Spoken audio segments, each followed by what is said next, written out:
Donc j'ai décidé de faire cette vidéo dans la jungle amazonienne. Je déconne, mais de retour à Paris, au bureau. Et comme toutes les salles sont prises, je me mets à côté. On voit pas très bien, mais c'est le Lembar. Je suis vraiment mal assis là.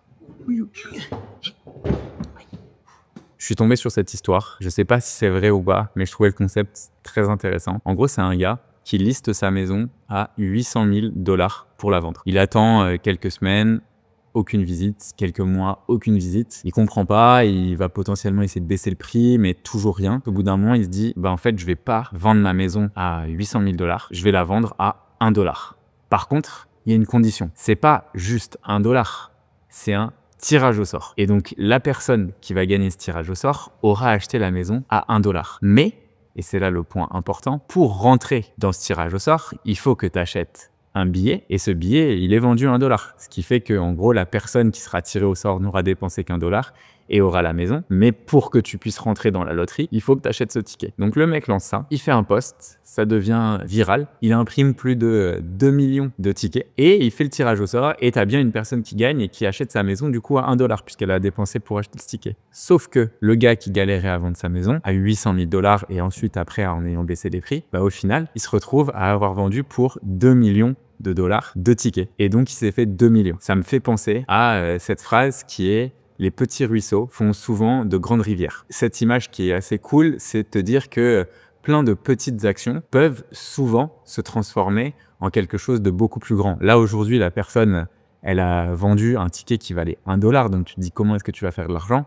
Bah, elle a fait de l'argent parce qu'elle en a vendu 2 millions. Et 2 millions pour un truc qui, à la base, se vendait même pas. Comment ça se traduit dans ton business au quotidien? J'en avais parlé un peu dans une de mes vidéos sur pourquoi est-ce que il faut faire des choses qui ne scalent pas, faire des choses qui passent pas forcément à l'échelle. En gros, les petites actions ont des intérêts composés. Donc, par exemple, quand on a lancé Lemlist, dans l'industrie dans laquelle on était, pour un outil qui coûtait à l'époque moins cher qu'un abonnement Netflix, on était les seuls à proposer un support par live chat 7 jours sur 7. Donc, les gens pouvaient écrire dans le live chat et on allait leur répondre.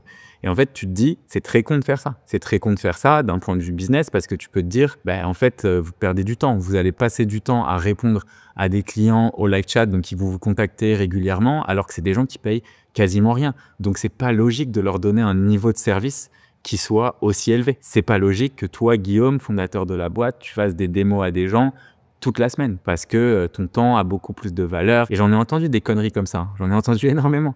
Mais la vérité, c'est que une fois de plus, les petits ruisseaux font de grandes rivières. Pourquoi? Quand toi, tu passes du temps à répondre constamment au support, qu'est-ce que ça fait? Quel est l'effet ricochet que ça a sur ton business? Effet 1, un client qui est content, c'est un client qui potentiellement va parler de toi et donc qui va en rapporter d'autres. Effet 2, un client qui n'est pas content parce qu'il a des problèmes et tu arrives à résoudre ses problèmes, c'est un client qui va rester longtemps. Et un client qui reste longtemps, c'est un client qui potentiellement t'apporte beaucoup plus d'argent. Un client qui n'est pas content parce qu'il va te rapporter des bugs, c'est une information que tu vas prendre pour améliorer ton produit et donc par conséquent avoir plus de clients contents par la suite. Tout ça en fait, toutes ces petits ruisseaux qui semblent d'un point de vue extérieur être totalement inutiles vont avoir ce qu'on appelle des intérêts composés qui par la suite vont te permettre de créer un business qui fonctionnera quasiment tout seul. Cette théorie en fait des petits ruisseaux, elle repose sur une idée qui est assez simple, c'est de dire que tous les petits efforts, une fois qu'ils sont accumulés, peuvent te mener à faire de grandes choses.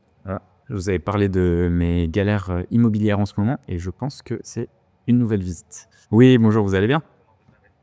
Bonne journée à vous, au revoir. All right. Nouvelle visite. Donc cette théorie en fait des petits ruisseaux, pour moi elle s'applique à plein de choses dans le business mais aussi dans la vie personnelle. Donc il y a évidemment la tendance qui peut être un peu extrême qui est de dire que tout a des intérêts composés. Donc typiquement, je sais pas, tu vas acheter ton café chez Starbucks, ça te coûte 5 balles, tu y vas tous les jours, tu te dis bon 5 €, c'est peut-être pas la fin du monde. À la fin du mois, en fait 5 x 30 c'est 150. À la fin de l'année, tu vois, c'est plus de 1 000 € et sur des années, ça te fait sur 10 ans, tu aurais pu t'acheter une voiture si tu buvais pas de café. Ok. Mais en vrai, faut pas aller dans cet extrême qui est ne rien acheter, être dans le mode full radin. Par contre, en business, quand tu réfléchis en fait à toutes les améliorations continues que tu peux avoir sur ton business et comment des petits gains en fait peuvent se cumuler pour atteindre quelque chose de beaucoup plus grand, là, ça devient intéressant. Pourquoi ça devient intéressant? Pour te donner un exemple très précis avec Lemlist, on a commencé avec une stratégie qu'on va appeler de penetration pricing. Donc en fait, tu commences à mettre des prix un petit peu plus bas que la concurrence et petit à petit, tu vas augmenter tes prix en fonction de la valeur que tu vas apporter. Donc nous, au départ, je voulais pas que le prix, ça soit un facteur bloquant et mon objectif, c'était d'avoir une adoption qui soit très élevée. Évidemment, tu peux toujours challenger ça en te disant que le prix est égal à la valeur que tu délivres, ce qui est vrai.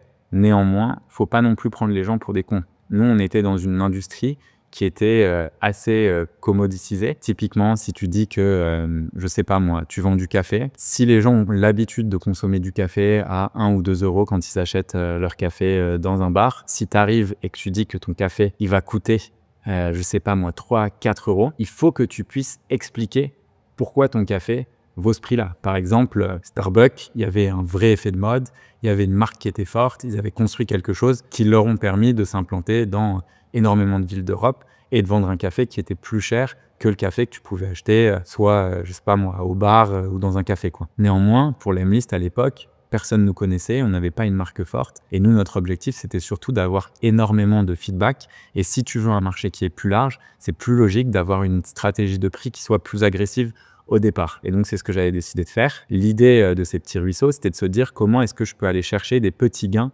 un petit peu partout. Et donc, il y avait évidemment donné un support VIP à des clients qui dépensaient pas beaucoup d'argent. Ça me permettait à moi, tu vois, d'avoir plein de petites améliorations que je pouvais apporter au produit. Ensuite, tu peux réfléchir sur le long terme, mais quand tu as déjà closé 1000 clients et que ces clients, mettons, qui payent 30 euros. Si toi, tu décides d'augmenter tes prix, tu passes tes prix de 30 euros à 40 euros. Pour les gens, ça va pas changer grand-chose, surtout si tu leur as apporté plus de valeur. Si tu apportes plus de valeur et que son produit leur permet, dans notre cas, donc d'avoir plus de rendez-vous avec des prospects, ben en fait, eux font plus d'argent. Donc, en gros, d'augmenter 10 euros, sachant que pour eux, ils vont avoir des clients qui vont leur rapporter beaucoup plus, c'est marginal en fait. Sauf que ça, quand tu as 1000 clients, ben en fait, tu passes de 30 000 euros par mois de chiffre d'affaires à 40 000 euros par mois. Quand tu as 10 000 clients, ben, tu passes de 300 000 euros par mois à 400 000 euros par mois. Et donc, en fait, tous ces petits gains que tu peux aller chercher en apportant de façon incrémentale de la valeur, sur le long terme, il y a des vrais intérêts composés. Et une fois de plus, le meilleur intérêt composé que tu peux avoir, c'est lorsque tu vends des abonnements. Parce que tu sais que quand tu vends à quelqu'un une solution qui lui apporte un retour sur investissement qui est élevé, ben en fait, cette personne, elle restera le mois d'après et le mois d'après et ainsi de suite. Et ça, c'est le meilleur gain. Et pour la petite anecdote, en fait, si tu regardes dans l'histoire de Lemlist, donc ça fait maintenant quasiment, je sais pas, 7 ans et demi que j'ai lancé la boîte, on n'a jamais fait moins de chiffre d'affaires d'un mois à l'autre. C'est la beauté de l'abonnement. C'est que tu regardes la courbe, en fait, tous les mois, on fait de plus en plus d'argent puisque tu as de plus en plus de personnes qui prennent l'abonnement. Donc, n'oublie pas, les petits ruisseaux font de grandes rivières. Allez, bisous. Ouh.